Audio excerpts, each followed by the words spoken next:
প্রিয় ভাই বোনেরা, আসসালামু আলাইকুম। আজকের ক্লাসে আমরা কনটেন্ট অ্যাওয়্যার সম্পর্কে জানব। কনটেন্ট অ্যাওয়্যার জিনিসটা কি? কনটেন্ট অ্যাওয়্যার হচ্ছে এটি এমন একটি টুল বা বলতে পারি এটি এমন একটি ফিচার। সে কি করে? সে একটি সিচুয়েশনকে, সে একটি অবজেক্টকে কিংবা সে একটি ইমেজকে সে এনালাইজ করে। এই এনালাইজের মাধ্যমে সে কি করে? সে যেকোনো একটা অবজেক্টকে রিমুভ করতে পারে, সে একটি অবজেক্টকে রিপ্লেস করতে পারে কিংবা আরেকটা অবজেক্টকে সে কি করতে পারে? সে হচ্ছে ম্যানিপুলেট করতে পারে।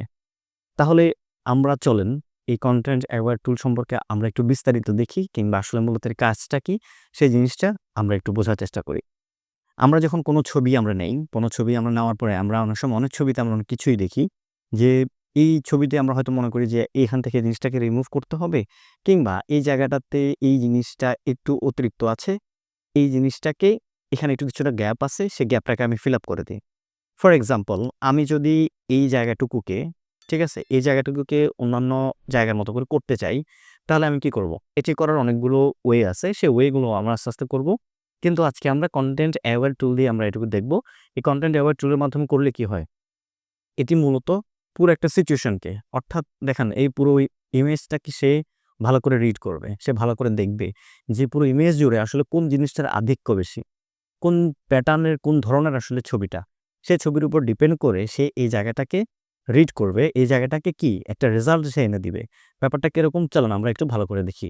এর আগে আমরা ক্লাসগুলোতে আমরা সিলেকশন টুল নিয়ে আলোচনা করেছিলাম। এই সিলেকশন টুলের আরেকটি এই টুলবারে যদি আমরা যাই তাহলে দেখতে পাচ্ছি যে এটি একটি ল্যাসো টুল, পলিগনাল ল্যাসো টুল এবং ম্যাগনেটিক ল্যাসো টুল।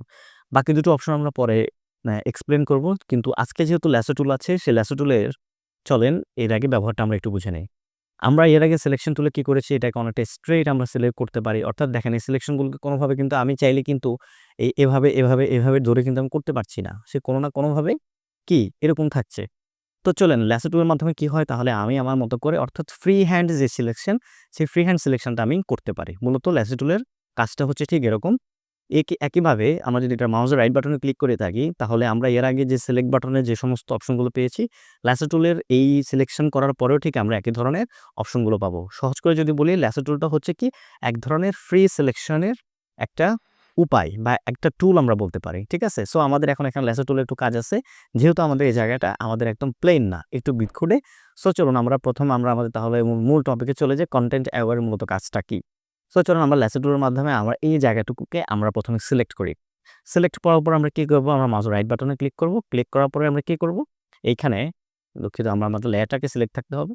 তারপর হচ্ছে এটা কি এখান থেকে আমরা ফিল দিব। ফিল দেওয়ার পরে দেখেন আমরা এর আগে দেখেছিলাম যে আগের দিন ক্লাসে আমরা বলেছিলাম আমরা প্যাটার্ন দিতে পারি, আমরা ব্যাকগ্রাউন্ড ফরগ্রাউন্ড কালার দিতে পারি। কিন্তু আমরা আজকে কনটেন্ট অ্যাওয়্যার দিব। কনটেন্ট অ্যাওয়্যার দেওয়ার পর কি হয়? আমরা এখন দেখব যে মূলত এখানে রেজাল্টটা কি। আপনারা দেখতে পেয়েছেন যে সেটা হচ্ছে যে আগে ছিল এই জায়গাটা ফাঁকা, তারপর হচ্ছে কি এই জায়গাটা ঠিক এমন হয়েছে। ঠিক আছে? এখানে একটা জিনিস করে রাখা ভালো। আমি যদি কন্ট্রোল জেড দেই, জেড দিলে আমার আগের অপশনে চলে যাবে। আমি যদি কন্ট্রোল শিফট জেড দেই তাহলে আমাদের পরবর্তীতে আবার যাবে। অর্থাৎ কন্ট্রোল জেড দিয়ে এক ধাপ পেছানো, কন্ট্রোল শিফট জেড দিয়ে ওই যে ধাপ আপনি পিছিয়েছেন সেই ধাপ আগে সেই ধাপে আবার ফিরে আসা। তো যাই হোক এই যে দেখেন এখানে যে মেঘে ভর্তি হয়ে গেল। আমি যদি এই জায়গাটাকে যদি আমি আরেকবার এখানে দেখি, দেখেন এই জায়গাটা একটু ফাঁকা আছে।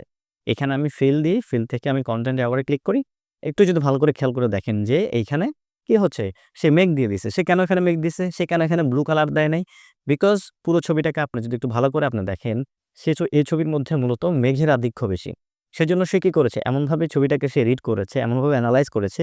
এনালাইজ করে সে ভাবলো যে এই জায়গাটাতে যদি আমি মেঘ দিই তাহলে এই ছবিটার মধ্যে একটা সামঞ্জস্যতা থাকবে, একটা মেল থাকবে। অর্থাৎ এটার মধ্যে এখানে যে কোনো মেঘ ছিল না সে জিনিসটা বোঝা যাবে না। অর্থাৎ এটা এক ধরনের কৃত্রিম বুদ্ধিমত্তার মাধ্যমে পুরো জিনিসটাকে সে রিড করে এই ব্যাপারটাকে সে তুলে ধরে বা এই জায়গাটাকে সে কাজটা করে ফেলে। যার কারণে আমরা বুঝতে পারি না যে আসলে মূলত এখানে যে কি আগে ফাঁকা ছিল নাকি? আপনারা একটু খেয়াল করে দেখেন ব্যাপারটা কিন্তু খুবই স্মুথ হয়ে গেছে।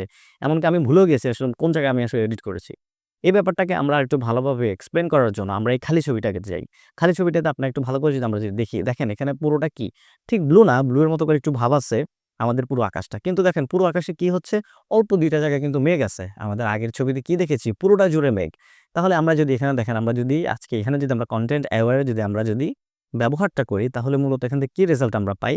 ঠিক একইভাবে ল্যাসো টুলের মাধ্যমে আমরা এটি সিলেক্ট করলাম। সিলেক্ট করার পর আমরা ফিলে গেলাম। ফিরে যাওয়ার পর আমরা এটি কনটেন্ট অ্যাওয়্যার ক্লিক করলাম। কনটেন্ট অ্যাওয়ারে ক্লিক করার পরে আপনারা একটু দেখতে পাচ্ছেন যে দেখছেন পুরো ছবিটা থেকে কিন্তু মেঘটা চলে গেছে। এমনকি আপনি দেখেন এই কি করেছে পুরো আশেপাশের জায়গাটাকে সে রিসার্চ করেছে। রিসার্চ করে সে ভালো করে খেয়াল করে দেখলো যে আসলে মূলত এখানে কোন জায়গাটা আসলে ডিজার্ভ করে। দেন ওই সিস্টেমের মাধ্যমে এই পুরো জায়গাটাকে ঠিক একইভাবে আমাদেরকে রেজাল্টটা এনে দিয়েছে। আপনারা একটা জিনিস খেয়াল করে দেখেন, আমি এটুকু সিলেক্ট করলাম। তারপরে দেখেন আমি কনটেন্ট অ্যাওয়ার্ড দিলাম। দেওয়ার পরে কি হচ্ছে? দেন চলে গেছে। ঠিক একইভাবে আমি দেখেন এই জায়গাটায় কম তুলনামূলক একটু বেশি নীল, এই জায়গাটা একটু সাদা। তো দেখেন আমি এই জায়গাটাকে এখন আমি এটুকু সিলেক্ট করলাম। দেখেন সিলেক্ট করার পরে তারপরে কি হচ্ছে? এটাকে আমি ফিল দিলাম। ফিল থেকে এখানে আমি কনটেন্ট অ্যাওয়ার্ড এ গেলাম। কনটেন্ট অ্যাওয়ার্ড যাওয়ার পরে দেখেন এখান থেকে আমি কি রেজাল্ট পেতে পারি? একটু ভালো করে খেয়াল করে দেখেন। মূলত দেখেন আশেপাশে ঠিক যেরকম আছে ঠিক সেরকমভাবে সে আমাকে একটা রেজাল্ট দিয়েছে। ঠিক একইভাবে আমি এইটুকুকে আমি সিলেক্ট করলাম। সিলেক্ট করার পর মাধ্যমে অর্থাৎ আমি এটাকে ফিল করে দিলাম। দেখেন ফিল থেকে আমি কি হচ্ছে? দেখছেন কনটেন্ট দেওয়ার মাধ্যমে পুরো জায়গাটাকে রিমুভ হয়ে গেছে। এখানে দেখেন হালকা কিছু সাদা ভাব আছে। ওকে, আমি তাহলে এইটুকু সিলেক্ট করি। সিলেক্ট করার পরে দেখি সে আসলে কি আমাকে রেজাল্টটা দেয় কনটেন্ট দেওয়ার টুলের মাধ্যমে। হুম? এই যে দেখুন পুরোটা কিন্তু এখন নাই। এই যে এখানে আরেকটু হোয়াইট ভাব আছে। এটাকে আমি যদি আরেকটু ইউজ করে থাকি তাহলে দেখেন যে সেও কিন্তু মূলত হুম, দেখেন যে দেখেন সে চলে গেছে। সো আসলে এই যে মূলত দেখেন এই পুরো ছবিটা, এই ছবিটার মধ্যে আগে যে একটা আসলে মেঘ ছিল, এখানে কিন্তু কোনো কিন্তু মেঘের কোনো ভাব নেই।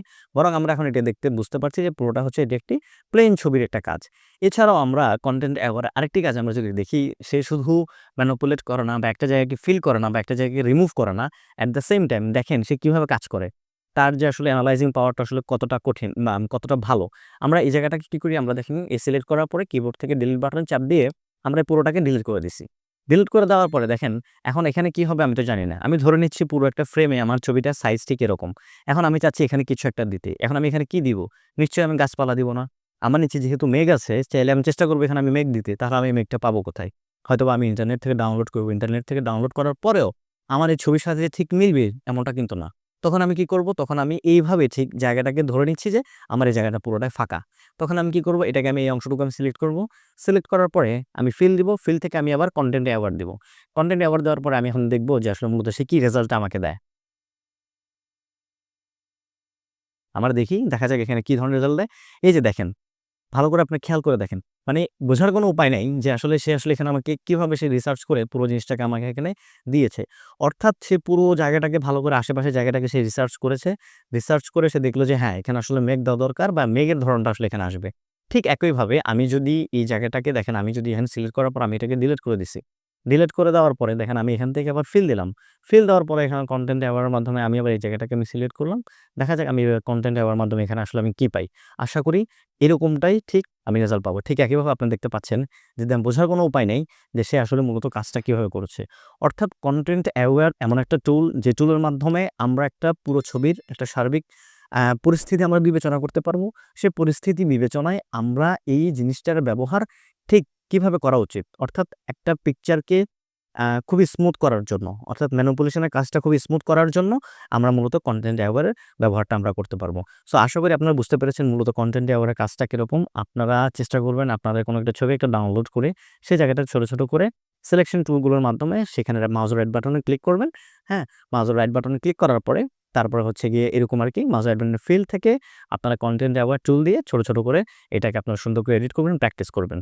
তো আজকের ক্লাসটা এই পর্যন্ত। আশা করি সবাই বুঝতে পেরেছেন। পরবর্তী ক্লাস দেখার আমন্ত্রণ জানাই সবাইকে। আল্লাহ হাফেজ।